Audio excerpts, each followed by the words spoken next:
HaShem wholeheartedly in the council of the upright and the congregation.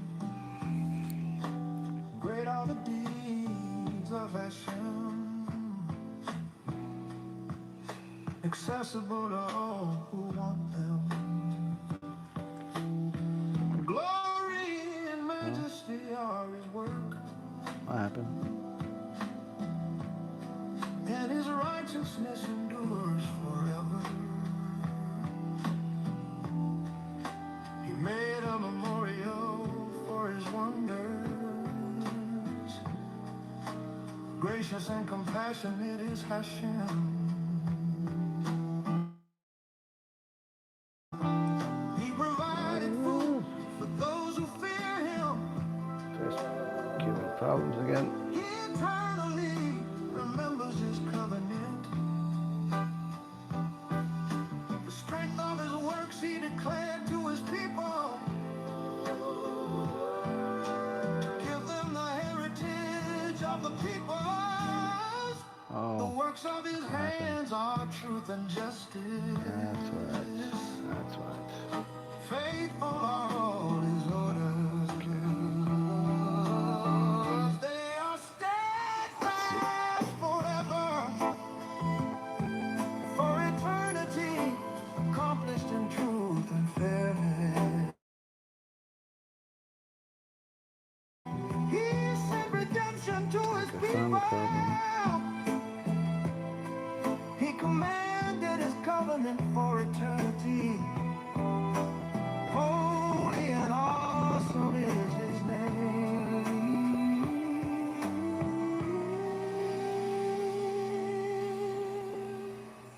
The beginning of wisdom is fear of HaShem. Good understanding to all their practitioners is praise.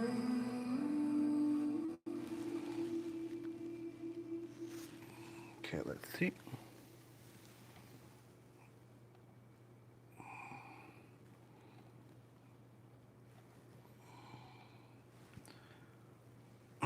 All right, now it's back.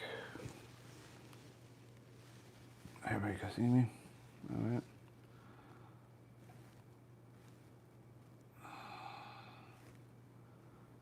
Let's see. All right.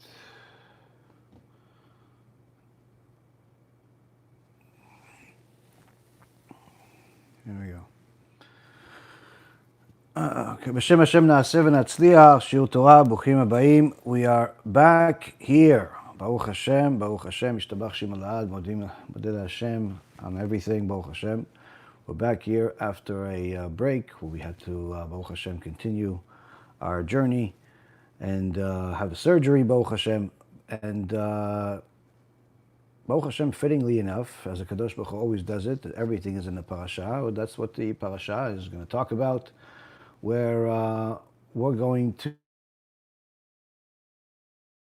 a lot of people suffering. Oh, I see that Facebook is a little bit of difficulties. Doesn't have any more schuyot live or on YouTube or on one of the TikTok that we have the shiur on. We can't continue playing with this Facebook.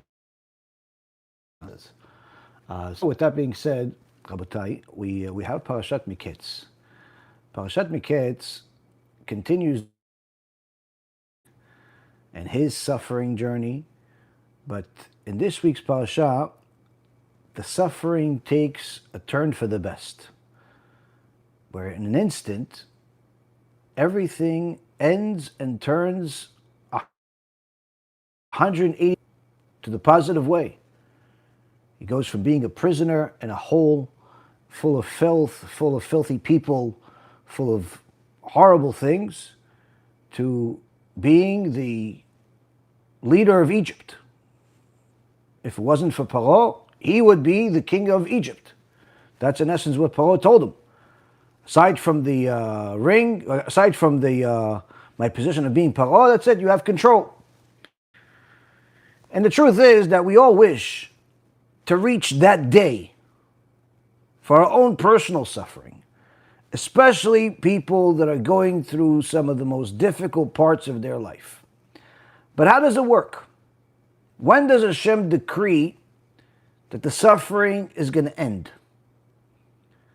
This and much more, BeEzrat HaShem, is what we're going to discuss tonight after going through our own journey and Baruch Hashem, thanking Hashem for every part of it. So Parashat Miketz has a extraordinary thing where right off the bat we get to learn how HaKadosh Baruch Hu works so differently from us. A person that understands and values wisdom knows that in order to get answers, you have to go to the wise men. But what can we do that sometimes people are clever or smart or intelligent in some things, but foolish spiritually? And the same thing goes with Paro. Paro was a very smart person. I'm sure that his IQ was very high, but spiritually he was stupid. Because after having a dream that he understood was a real dream, he understood was not a normal dream because everything was the opposite of what the human brain, the human mind thinks like, where he sees that the fat, big cows are being eaten by the ugly, skinny cows. If cows would eat cows in the first place, logically speaking, you would think that it's the fat cows eating the skinny ones, but here the exact opposite happened. The grains that were sprouting, that were healthy and good were destroyed by the ones that were sickly and disheveled. Everything was the opposite of what the human mind can handle and can comprehend. And of course, he was agitated and he went to his wise people. But his wise people are all liars just like him. The idol worshippers. And of course, none of them can provide him an answer. But HaKadosh Baruch Hu gives us a little hint of how he works and manages this world. Chachamim tell us we accept the truth regardless of where it comes from. Meaning, so long as we know it's the truth. We heard from Bilam's donkey the truth, even though it was a donkey. Here, Paro is surrounded by a bunch of his wise men. But the truth comes from the guy that handles the wine. The guy that the cupbearer. He's the one that's in charge of wine. I'm not even sure that anybody's ever heard his voice. Certainly, Paro did not ask him for any advice. But that's who Hashem chose to deliver the message of what's going to take you to the next step. And Paro was receptive. Desperate times call for desperate measures. But one thing that we see also is that this cupbearer, this guy that's in charge of the wine, identifies Yosef how we would all like to be identified,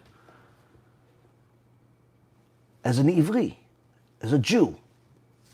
Now again, keep in mind, we are many hundreds of years, a couple of hundred years to be exact, almost 300 years, before Matan Torah, meaning there's no Jewish people. The Torah hasn't been given at Mount Sinai yet.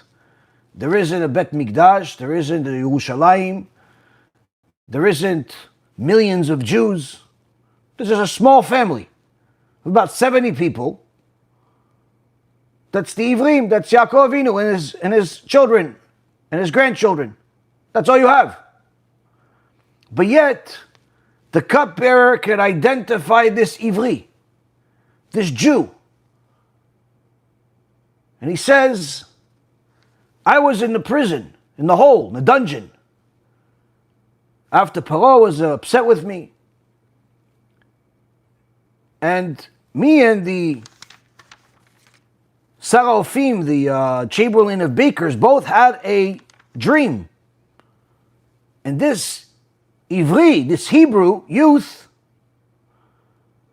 gave us clarification of what the dreams are and exactly what he said happened.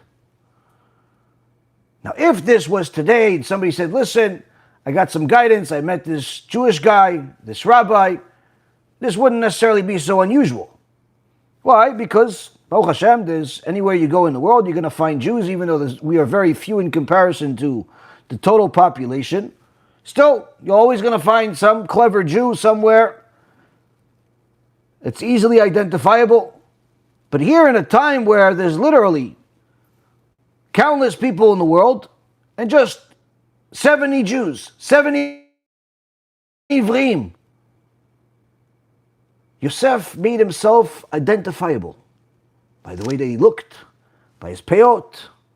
Chachamim say that Yosef used to play with his curls and worry and groom himself, which made him, some say, frowned upon by his brother. He was considered a youth, like a child. And we could see that anyone that's a little older and no longer a teenager knows, 20-year-olds, they spend a lot of time in front of the mirror. Not necessarily very healthy to do too much of it if you're a guy, but nonetheless, today it's become the norm. This is not a new thing. But the point is that it's a difference between Yosef and anyone else that you can imagine, because Yosef was a tzaddik. Yosef was holy. Holy enough that it wasn't just his looks, wasn't just his good looks that caught the baker's attention and everybody else's attention. Yosef spoke differently. Yosef handled himself differently. Yosef was different. Now, there's plenty of people that look different. Now, probably more than ever. But you could still tell they're like a behemah. They're like, they're different and unusual and something you want to stay away from. And you certainly don't want them to be helping you in the middle of the night, if you get stuck on the side of the road. But here we're talking about someone that even this Egyptian idol worshiper understood. This one is different in a very positive way. Now, of course, Paro makes the command. Okay, he's so different. He's good with dreams. Bring him. But Torah uses very specific language to teach us an important lesson. After Paro makes the decree to bring Yosef in front of him, the Torah could have simply said, and they brought Yosef, and Yosef stood in front of Paro, but it doesn't. It says, Vayishlach Paro, Vayikra et Yosef, Vayiritzuhu min habor. So Paro sent and summoned Yosef, and they rushed.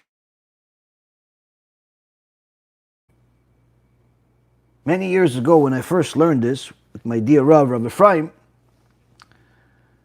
explained to me, the Torah is teaching us not just a lesson about Yosef, of how he was commanded to appear in front of the Paro right away, but no, it's a lesson for us. That means it no longer has the permission to exist for even a second. And therefore, when the time came for the decree of difficulty for Yosef to end, it no longer had the right to exist for an extra second. Therefore, HaKadosh Baruch Hu made sure they hurried him and they rushed him out of the dungeon. And within no time, he is wearing clothes of someone that's part of the elite. The Chachamim teach us that just as HaKadosh Baruch Hu has said, and we see in the story of Purim, where HaKadosh Baruch Hu brought the cure before the ailment, the whole thing with Haman, he does this with everything else. But furthermore, the Chachamim tell us that HaKadosh Baruch Hu decrees for the ailment a day for it to cure,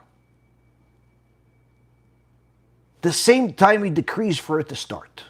Meaning, each ailment, each series of suffering, each difficulty that is decreed upon anybody has an ending date, an expiration date.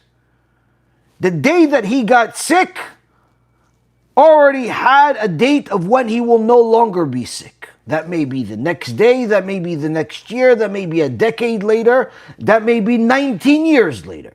But nonetheless, the decree in heaven was already signed. This is the day that you will start. This is the day you will finish. Which means that on that day, the ailment, the suffering, the difficulty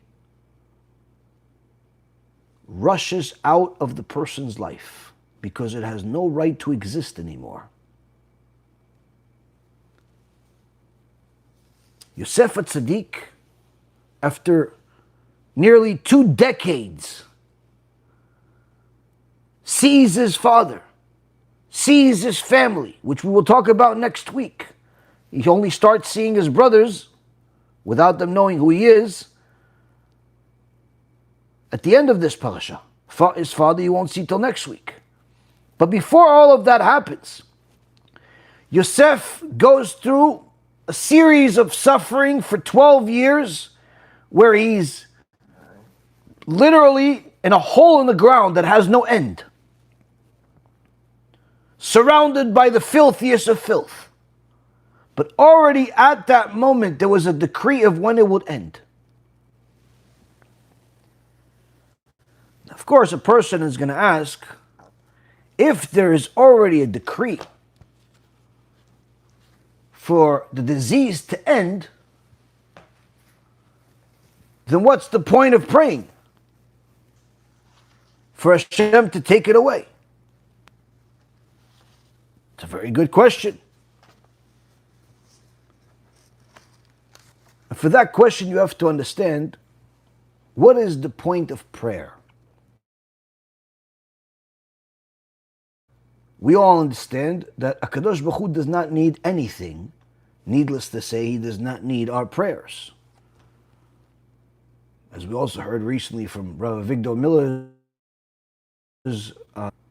short clip that one of our dear students found where he talks about God needs you.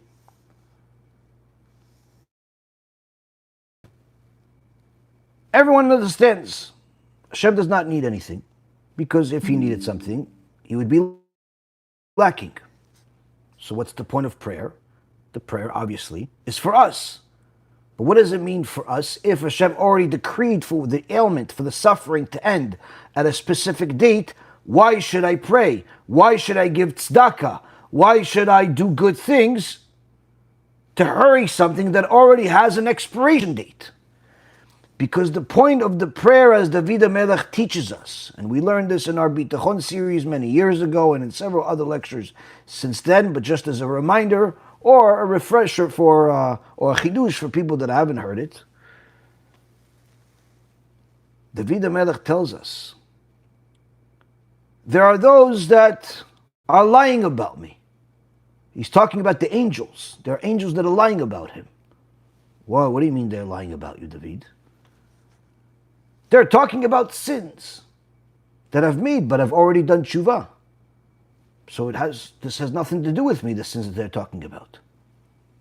And Chachamim teaches from there, and several other places in the Torah, that the whole point of prayer in the Jewish world is not to bribe Hashem, as he cannot be bribed. Is not to change his mind, as he does not change his mind. It's not to give him something he needs, as he does not need anything. But rather the prayer is a form of tshuva. A person is supposed to change as a result of his prayer, meaning the prayer is supposed to help you. The prayer is supposed to fix you. The prayer is supposed to clean out that olah that you have in your heart, to remove yourself from your mistakes of the past. And as a result of the prayer, this version of your neshama, this version of you, is no longer the same as the version of you that was full of sins before the prayer, before the tzedakah, before the good deeds you did. If your good deed is changing you, if your prayer is not changing you, if you're not utilizing that tzedakah as an opportunity to elevate your neshama, to get yourself closer to HaShem, you're missing the point. HaShem doesn't need your money. As he says to the prophet, Liya kesef Eliya zahav, neum Hashem tzavaot. Mine is the money, mine is the gold, says God, the master of legions. Doesn't need your money, doesn't need your prayer. Lachmana libaba, says the sages. Hashem wants your heart. A clean heart. A heart that's not connected to the ta'avot, to the lusts, to the sins. A heart from sorrow for going against Hashem. A heart that is full of gratitude for all the good that Hashem has given you and gives you. A heart that is full of remorse for any mistakes you've made that went against Hashem. A heart that doesn't want to sin anymore like you did yesterday. So when a person utilizes their prayer, utilizes their good deeds as an opportunity to do tshuva, then the decree of the past leaves. Even though the expiration date was different, because that expiration date belonged to the different neshama, to a neshama that's full of scars, to a neshama that's full of sins, to a neshama. But after you have done tshuva that was necessary for that issue, you've completed it, then HaKadosh Baruch Hu says, oh, well, it was 20 years ago, it was for 20 years ago for somebody else. Now that this is someone else, vayilitzu min habo, get him out of this hole. Get him out of the hole. So one way or the other, the salvation will come, the same as they say about Mashiach. Mashiach, that BeEzrat Hashem is going to come very soon. He's coming one way or the other. He's either going to come through a horrible situation, Gog and Magog, suffering, disaster. Tshuva. Now, of course, even the Chachamim already talk about how is it possible that everybody's going to do tshuva. But it's not necessarily all or nothing. Because even if there's the Gog and Magog, as we discuss in our film, the Gog and Magog film that Baruch Hashem many people have learned a lot and enjoy a lot, and hundreds of thousands of people have watched it in different languages and so on, we learn that this Gog and Magog, yes, it could happen, but it doesn't mean that you have to suffer in the process. The salvation can come a little earlier. The salvation can come with suffering for those, but not necessarily for you. The point is that a person has the opportunity to do tshuva. A person has the opportunity to change the decree even though it has a certain expiration date. To put things in perspective, is a extraordinary story that is in our dear Rav's new book, Rav Ephraim Kachlon's new book called Ahavat Chaim al Chanukah, that we just got printed in Israel, and BeEzrat Hashem eventually will bring it to the US as well. And page 47 is a story that happened 1947, 45, almost over 80 years ago, during the Holocaust. Of course, anyone that has watched some of our lectures about the Holocaust, has done some research about the Holocaust. Holocaust was the worst time anybody can remember, full of tragedy, full of spilled blood, full of horror, but it was also full of miracles for those that were paying attention. And Rav Ephraim brings a story that was published in several other places of what happened in the worst of worst camps, Bergen-Belsen, where there was a tzaddik there named Rav Shraga Shmuel Schnitzler. Rav Schnitzler was tzaddik, was chacham, and in that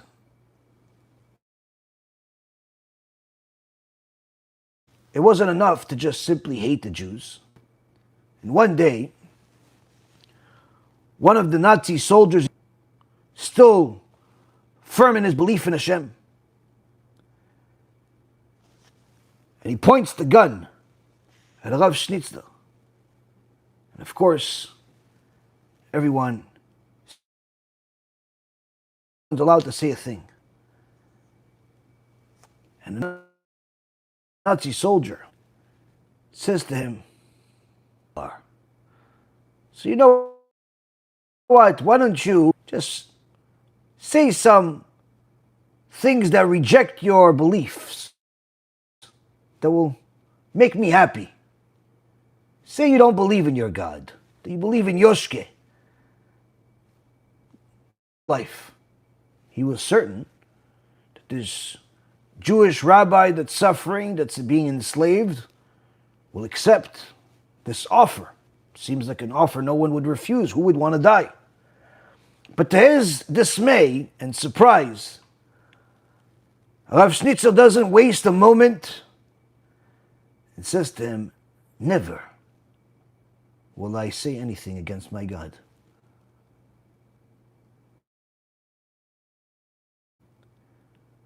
Really wanted to hear the rabbi reject HaShem, reject the Torah. So instead of just killing him right away, he tells him, and just end your life. But why? Why waste? You're already older. Maybe one day you'll be freed. Do what I say, or I will shoot you. And Rav Schnitzler again does not skip a beat and tells him, what do you think? That just because we're here in this lowly place, being enslaved by you, that we don't see that God is running the entire world and is overseeing everything and is watching over his children, even though it would seem like you're in control? Never will I abandon God. En od milvado. There's nothing else but him. After he answered this, the Nazi got angrier and yelled at him, say it now or I'm going to shoot you. And Rav Schnitzler says, Shema Yisrael, Adonai Eloheinu, Adonai Echad. And the Nazi shoots him. Of course, Rav Schnitzler falls. And immediately, the rest of the Nazi soldiers start yelling, spitting on him, stepping on him, as the Jews, afraid to even cry, look from the side. One of the Nazi commanders saw the commotion and started cursing. Now you're going to have this body start smelling up the whole place. Go bury him right now. Throw him with the rest of the bodies. So the Nazi soldier that shot the rabbi starts dragging him all the way to where the hole is, where they put all the bodies. Throws him in there and leaves.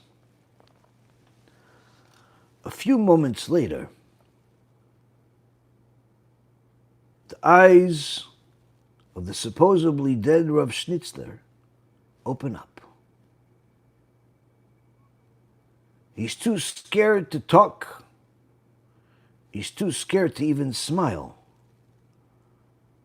But his heart is full of gratitude to HaKadosh Baruch Hu for saving him, as the bullet that was shot at him miraculously missed by just a few centimeters. And it grazed him, caused some blood to come out. But he was fine.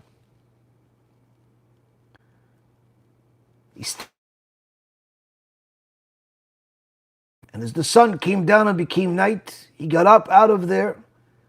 And it was not possible for him to get out of the camp, because it wasn't only the knocking for anyone and any excuse to kill the Jews. Even the Polish partisans that were fighting against the Nazis, they also hated the Jews, so they would kill him if they saw him too. So he just simply went back to his barrack, to where the rest of the Jews were, in a concentration camp. When the Jews saw the rabbi, they were sure this was the resurrection of the dead. This was a Kiddush Hashem. The rabbi is alive. How is he alive? Hashem saved you because you died on Kiddush Hashem, because you did not abandon Hashem. And everybody was happy. And everybody was glad, and it was a big Kiddush Hashem. But the next morning is when the decree shows itself turning 180 degrees. The next morning, when that Nazi soldier opens up the place to start yelling at everybody to go to work, he sees Rav Schnitzler right in front of him. And he literally almost has a heart attack. He falls on his knees. I'm sorry. How is it that he is alive? I killed you. I dragged your body to there. You are dead. Oh, you've come back. He was convinced that Rav Schnitzler has resurrected from the dead and came back to take revenge against him. And he started begging. He said, I'm sorry. I know you are a holy man. You're not like everybody else. I'm sorry. And this Nazi became permanently scared of the Rav, so much so that from that point on, he became like his helper. Anything the Rav needed, he got. He even got kosher food. He even got better sleeping arrangements. He no longer had to work on Shabbat. And shortly thereafter, it was the time for Chanukah. It was the 24th of Kislev. And the Rav asked to move to a place where he has more room. And of course, the Nazi, now helper, said, no problem, Rabbi. You are the Rabbi of Bergen-Belsen. I will make arrangements for you. And either they've already killed everybody that was there, or they moved him to another place, most likely they killed. And he put him to a place. And the rabbi was asking, where are we going to get a Chanukah, a menorah, to light the candles for Chanukah? Where? And as he got to this new place, to his new bed, he sees that there is a pillow made out of straw. And as he picked it up, out of it came out something that was wrapped. He unwraps it and he sees a little vial of oil and a homemade menorah. Yishtabach Shemo La'ad. A Chanukah menorah in the concentration camp. And of course, with this new favorable conditions, the Jews were allowed to go to the rabbi of Bergen-Belsen, and see the menorah lit and enjoy Chanukah. even in the concentration camp.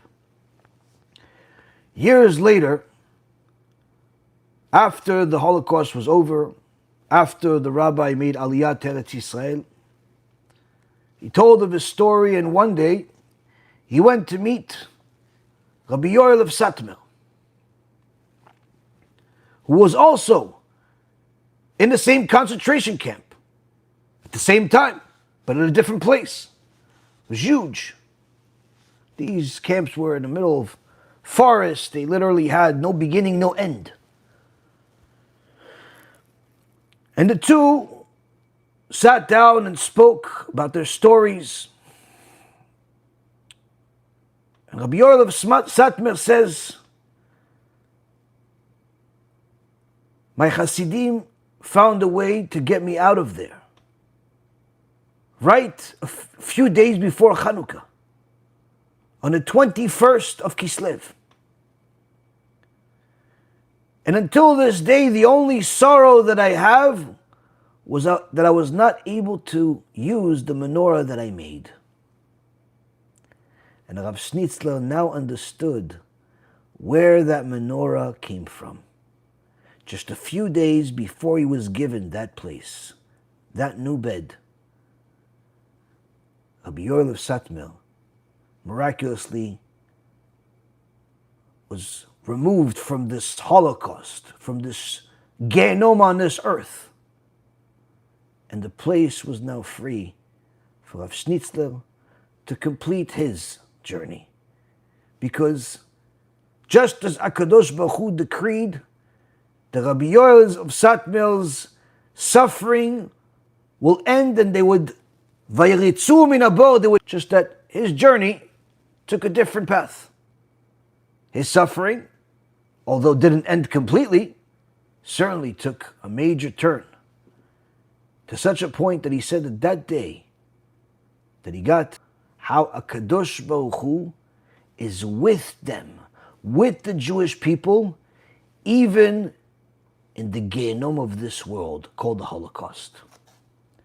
So you see, Rabotai Karim, Yosef HaTzadik is not just a story about someone that lived thousands of years ago for the purpose of entertainment. Yosef HaTzadik is alive today. The story of Yosef is alive today.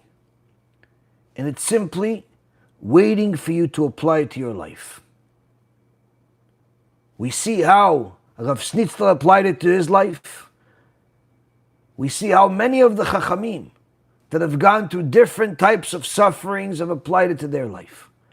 They understood that if HaKadosh Baruch Hu decreed something, certainly it's for our benefit, even if it hurts, even if it's difficult. And there will come a time where that difficulty will no longer have the right to exist, and it will end. And it will be hurried out of that dungeon. And there are certainly opportunities that HaKadosh Baruch Hu gives us to change the circumstance to such a point where the expiration date is no longer relevant to you. But regardless of what it is, know this: HaKadosh Baruch Hu is there with us, even with the blood on the floor. As the Torah itself and the prophets tell us, that HaKadosh Baruch Hu is even with us when literally the worst of the worst is happening. He's there, and He's not letting us go. We just have to pay attention and realize that He's the one that's putting us through it in order to get us to where we would want to go and need to go. This, Rabotai Karim, is just some of the things that I thought are not only relevant to the parasha, relevant to Chanukah, relevant to our lives, but very much relevant to everybody else's life, regardless of where you are in your life at this point, whether you're in the process, in the journey, or you're after it, or you know somebody. These are the types of teachings that the Chachamim teach us that are relevant all year round, all of our lives. But now, with that being said, we'll answer the question that we asked you before we had to take a break, sent answers, and interesting answers. And then we'll ask a person to remind you of the question. Person has some employees. He goes to some tools, and his friend is the owner of this tool. For a favor, he says, do me a favor, just put these tools on a tab, let's say $1,000 worth of tools, and also give $1,000 to these workers. They worked for me and I owe the money, so I don't have the money on me. Just give it to them and I'll pay you on Monday. And he leaves.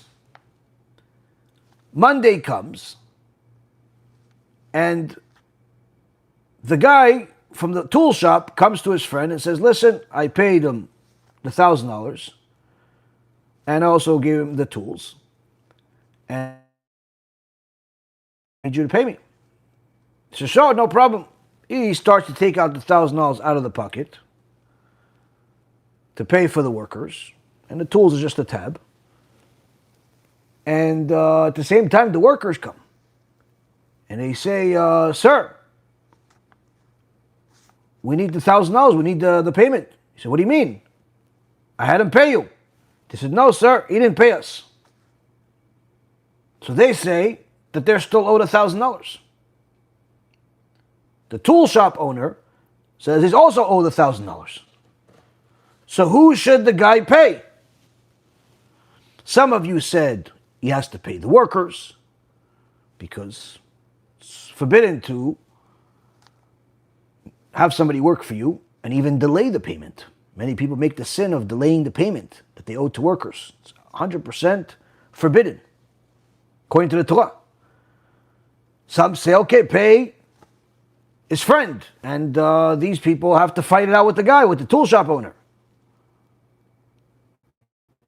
The Torah says in Masechet Shvuot that he has to pay both of them.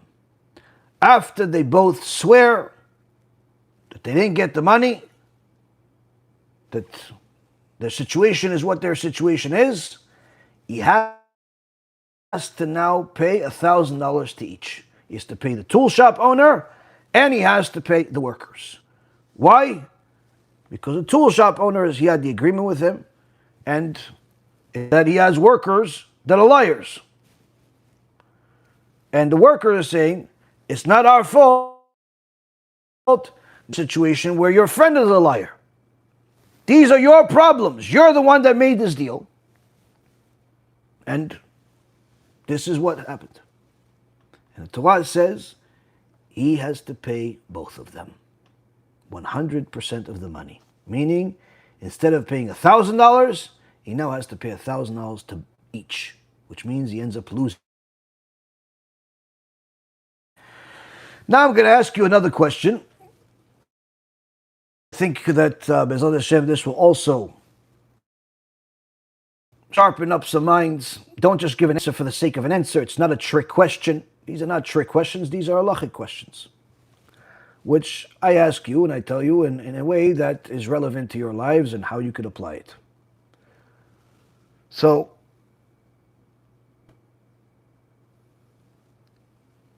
imagine there was some Arab sheikh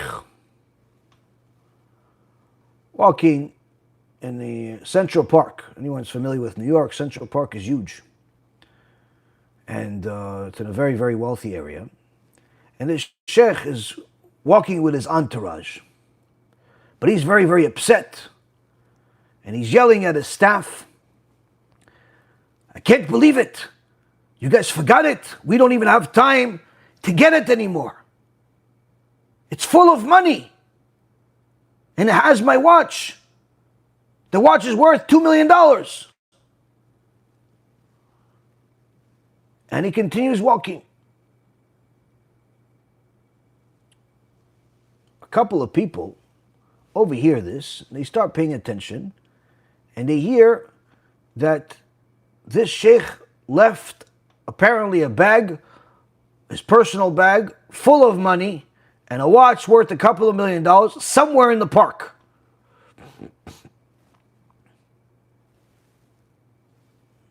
And he doesn't have time to go get it because apparently he has to catch a flight. And he's giving up on it. He's gone. These two Jews, one of them is a young man, one of them is an older guy, walks with a cane. Who wouldn't like to get a few $1,000,000 added to their nest egg? So the young man uses his young legs, starts running, looking, benches, rocks, trees. Where can I find it? The old man gets up, starts walking. If I see it, I see it. HaShem will send it to me. Walk slowly, slowly. An hour passes. He's still walking.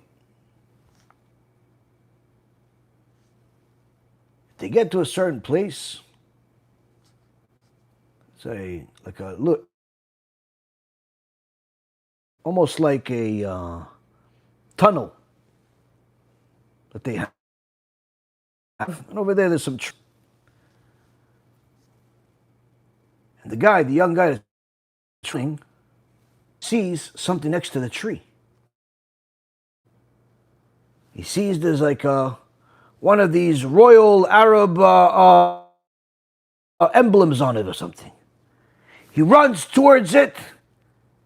It's like, yes! I got it. And of course, that's what they do. He starts dancing, starts cheering. Yay, I got it. Guy's even moonwalking. While he's moonwalking, the old man gets to the same spot.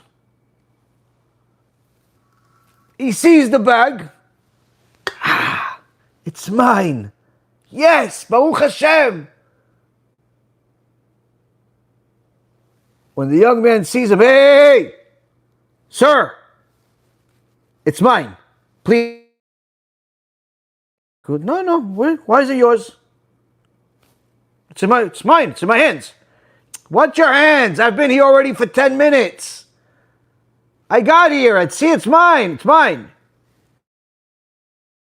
He said, how is it yours? Because I've been here. I'm just dancing, just enjoying the fact that I got here. You got here long after me. He goes, no, but it's in my hands. He goes, I got to the end zone first. It's mine. The old man says, no, it's mine. Listen, old man, I understand you had a long life, but that long life could end pretty quickly. Give me the bag. Young man, I may be old, but I got a stick. And that stick can give you a nice little tattoo on your face, even though it's against the Torah. And before they get into a fist fight, another Jewish guy says, hey guys, please. The rabbi comes to them and says, no fighting. We'll take this to Din Torah. I've been here for 10 minutes. The bag is mine. He's like, listen, I don't know who, what, when. You got to go to tell you the story without lying. The story's version is exactly as I said. Who do you give the bag to? The bag has a bunch of money, $2 million watch. It's a fortune. Now you can say, I give it to the young man, he got there first. You can say, no, listen, I give it to the old man. Man, he grabbed it. You can say, listen, they should split it. You could say, you know what? Let's just donate it to tzedakah. You could say, no, they should give it back to the Arab sheikh. You can say a lot of things. The question is, why are you saying what you're saying? And what's the actual halacha? Think very carefully about the words that I said, because it matters. With that being said, You guys can start asking some questions, and BeEzrat HaShem HaKadosh Baruch Hu will give us the answers.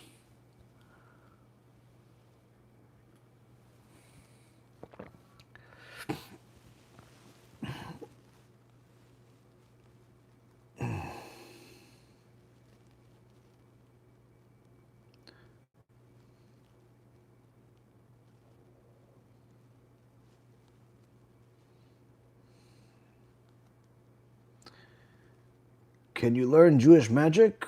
Not sure what Jewish magic is, but Torah says magic is against the Torah. Machshefa lo techayeh. Someone that performs magic is going against the Torah. At the time of Moshe Rabbeinu, at the time of Sanhedrin, it would get a death penalty.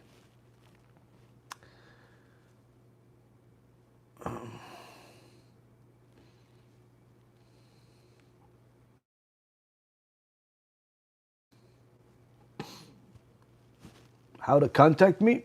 You could send messages on WhatsApp, on the different platforms, and I answer. One of the assistants that helps me answers for me, asks me what the question is, and I give the answers. If you're asking about phone calls or meetings, I don't do phone calls and meetings, I'm sorry. Not because it's you or not you, it's anybody.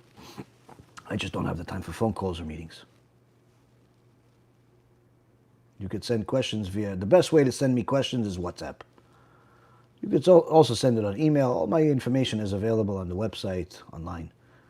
But if you're looking for somebody to have a meeting, face-to-face meeting with, or a phone call with, I'm sorry, I'm not going to be able to be that person.